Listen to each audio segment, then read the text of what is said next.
दो बातें आपको ध्यान रखनी है। कभी भी आप दूसरी जगह इंटरव्यू देने जा रहे हैं या दूसरी जगह जॉब ज्वाइन करने जा रहे हैं तो आपको अपनी कंपनी की बुराई, अपनी कंपनी का रिव्यू, फीडबैक नेगेटिव नहीं देना है। साथ ही अपनी टीम का और अपने बॉस का नेगेटिव जिक्र नहीं करना है, रिव्यू नहीं देना है। और अगर आपके साथ पुरानी कंपनी में कुछ भी गलत हुआ है बॉस के द्वारा, टीम के द्वारा या कंपनी के द्वारा, तो इसका भूल से भी कहीं जिक्र मत करिए। खास तौर से जो नई कंपनी आप ज्वाइन करने जा रहे हैं या जिस नई कंपनी में आप इंटरव्यू देने जा रहे हैं, ये हमेशा 100% नेगेटिव इम्पैक्ट छोड़ता है उस कंपनी के एम्प्लॉय के ऊपर और वहां जो इंटरव्यू ले रहा है उसके ऊपर। इससे आपका जो करियर है वहां तो स्पॉइल था ही, नेगेटिव था ही, यहां पर भी एक आपकी इमेज नेगेटिव वाली बन जाएगी। क्योंकि कभी भी आपको इसी नजरिए से देखा जाएगा कि अगर आप वहां पर नहीं टिके तो यहां पर आप यहां की जो बातें हैं वो दूसरी तीसरी कंपनी में जब जाएंगे तो इसी तरह से करेंगे। आपको अगर अपनी कंपनी की बुराई करनी है तो कई सारे तरीके हैं, इस वीडियो में वो जानेंगे कि हमें क्या करना है, कैसे करना है और किन चीजों से बचना है। अगर आपने मेरे चैनल को सब्सक्राइब नहीं किया तो सब्सक्राइब कर लीजिए। यहां पर इसी तरह का वैल्यू वाला कंटेंट आपको मिलता है जो आपके कैरियर में काफी ग्रोथ दिलाने में मदद करेगा। चलिए दोस्तों, वीडियो को स्टार्ट करते हैं। देखो, हर कोई त्रस्त रहता है अपनी कंपनी से, अपनी टीम से और अपने बॉस से। मोस्टली ऐसा होता है।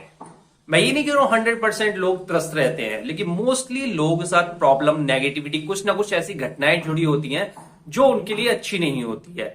और दूसरी कंपनी में जब जाते हैं तो वहां का जो इंटरव्यू लेने वाला है या जब हम ज्वाइन करते हैं तो वहां की जो टीम है, वहां के जो बॉस है, कभी ना कभी आपका पास्ट जानने की कोशिश करते हैं और वो आपको इस तरह से उकसाएंगे कि आप उनको पुरानी कंपनी के बॉस की बुराई कर दोगे, पुरानी कंपनी का नेगेटिव फीडबैक दोगे या टीम का नेगेटिव फीडबैक दोगे।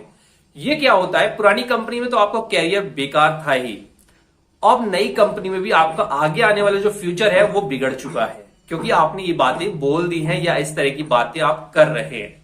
तो इससे बचना चाहिए। सबसे पहले कहीं भी इंटरव्यू में कोई भी नेगेटिविटी वाला टॉपिक नहीं छेड़ना चाहिए या आपसे उसके टॉपिक के ऊपर बुलवाने की कोशिश की जा रही हो तो हमेशा पॉजिटिव आपको वहां पर फीडबैक देना है। कंपनी क्यों छोड़ रहे हैं उसका भी पॉजिटिव फीडबैक दीजिए। कंपनी की जो सैलरी कम है, आपको ज्यादा सैलरी चाहिए, तो भी आप कोई पॉजिटिव वहां पर क्रिएटिविटी करके कोई भी बातें बता सकते हैं। लेकिन ये नहीं बता सकते कि कंपनी आपकी परफॉर्मेंस को देखते हुए और इतनी सारी आपने वहां पर जिम्मेदारियां निभाई हैं, इतना अच्छा टारगेट किया है, फिर भी कंपनी आपका कोई वैल्यू नहीं करती, इसीलिए आपकी सैलरी नहीं बढ़ाती। इस तरह का ये जवाब कोई जवाब नहीं है, ये नेगेटिविटी वाला जवाब है।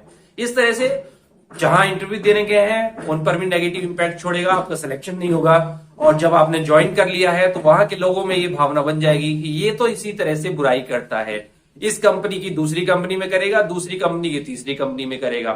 अब देखो, प्रॉब्लम तो होती ही है, एक्चुअल प्रॉब्लम होती है। अब कई लोग कहेंगे जो एक्चुअल प्रॉब्लम है उसको मैं बता रहा हूं, इससे क्या फर्क पड़ेगा। एक्चुअल प्रॉब्लम होती है, मुझे भी पता है, मैं भी इंटरव्यू लेता हूं और मैं भी अब नया किसी का भी बॉस हूं तो मुझे भी पता है कि पुरानी कंपनी में कुछ ना कुछ लफड़े रहते हैं।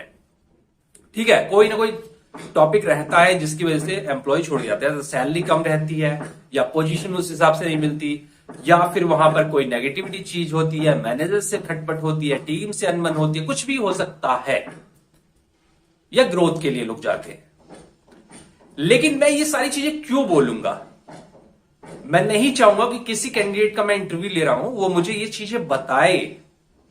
मैं उससे पूछना चाहूंगा, मैं समझ जाऊंगा कि वहां पर क्या चल रहा है, लेकिन फिर भी मैं उसके मुंह से पॉजिटिव थिंकिंग वाली चीजें सुनना चाहूंगा क्योंकि मुझे एक ऐसा कैंडिडेट चाहिए जिसके अंदर पॉजिटिव एनर्जी भरी हो। जब वो बातें करे तो पॉजिटिव एक मतलब एनर्जी, एक फील होना चाहिए। उस तरह का कैंडिडेट मैं भी लेना चाहूंगा क्योंकि मेरे यहां भी बहुत प्रेशर होगा, मेरे यहां भी बहुत सारी चीजें उससे पसंद नहीं आएंगी, मेरी कंपनी भी बहुत सारी चीजें, उसकी जो बातें हैं उसको पसंद नहीं आएंगी। तो ये मुझे भी पता है कि हर कंपनी में कुछ ना कुछ ऐसी चीजें होती हैं और इसी से टीम चलती है, इसी से काम आगे बढ़ता है। किसी को भी हम फ्री रोमिंग नहीं दे सकते, यानी फ्री में वो कुछ भी नहीं कर सकता। सब लोग एक दूसरे से बंधे हुए हैं, एक दूसरे के जवाब देना होता है। अब आपको ये चीजें नहीं करनी चाहिए। हाँ, अगर आप किसी कंपनी का रिव्यू करना चाहते हैं कि वो नेगेटिव है और आप लोगों को बताना चाहते हैं, 1000 लोगों को बताना चाहते हैं, अब ये देखो मेरा ये चैनल है, मैं यहां भी नहीं बताऊंगा, बहुत सारी गलत कंपनी है मार्केट में, बहुत गलत कर रही हैं, लेकिन मैंने ना आज तक बताया ना मैं अभी बताऊंगा। क्यों? क्योंकि यहां पर आप मुझे जानते हैं, मेरे करियर के बारे में जानते हैं, बहुत सारे लोग मार्केट में मुझसे मिलते हैं, बहुत सारे लोग जानते हैं, बहुत सारे लोग ये वीडियो देखेंगे। मैं उस कंपनी की बुराई लोगों तक पहुंचाऊंगा अपनी आइडेंटिटी छुपा के, सोशल मीडिया के थ्रू, या किसी से जब मैं फेस टू फेस मिलूंगा तब मैं बातें कर दूंगा। जो मेरी कंपनी में काम नहीं कर रहा होगा या पुरानी कंपनी से नहीं होगा, मार्केट में नए लोग मिलते हैं, कई सारे पूछते हैं सर मैं इस कंपनी में इंटरव्यू देने जा रहा हूं, कैसी कंपनी है कुछ बताइए। मैं वहां पर एक्चुअल हकीकत बताता हूं, सैलरी कैसी है, यहां पर मैनेजमेंट कैसा है, टीम कैसी है, टॉप मैनेजमेंट कैसा है, नीचे एनवायरमेंट कैसा है, ताकि वो लड़का बच जाए। और जो अच्छी होती है उसकी अच्छी बताता हूं। तो हमें ऐसी बातें करनी है, लोगों को बताना है, लेकिन ऐसा नहीं है कि एक आपका एक प्रूफ हो जाए कि हाँ आपने बुराई करी, ये वीडियो प्रूफ है, या कंपनी का कोई बॉस बोले कि हाँ ये पुरानी कंपनी की बुराई करता है। तो अपनी आइडेंटिटी, जैसे बहुत सारे वेबसाइट है, बहुत सारी Naukri.com और भी बहुत सारी वेबसाइट है, वहां पे कंपनी का रिव्यू नीचे लिखा जाता है। तो आप अपनी आइडेंटिटी छुपा के एक फेक आईडी बना के, या फेक मतलब एक किसी तरह से एक ऐसी हो जो आपकी आइडेंटिटी को डिस्क्लोज ना करती हो, वहां पर रिव्यू डाल सकते हैं, इस तरह की चीजें कर सकते हैं। लेकिन हकीकत में सबको पता होता है कि कंपनी खराब है, लेकिन फिर भी वो उसकी बुराई नहीं सुनना चाहते। वो ये मान के चलते हैं कि जैसे ये कंपनी की बुराई कर रहा है वैसे ही ये हमारी भी बुराई करेगा। तो एक आपका जो प्लस पॉइंट है वो माइनस में हो जाता है।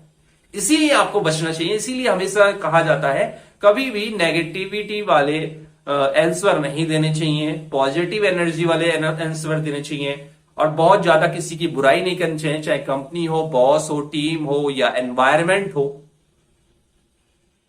इसकी कोई बुराई नहीं सुनना चाहता, क्योंकि वो फिर आपके मुंह से सुनेगा तो उसको लगेगा आप उसकी कंपनी की बुराई करने वाले हैं इन फ्यूचर।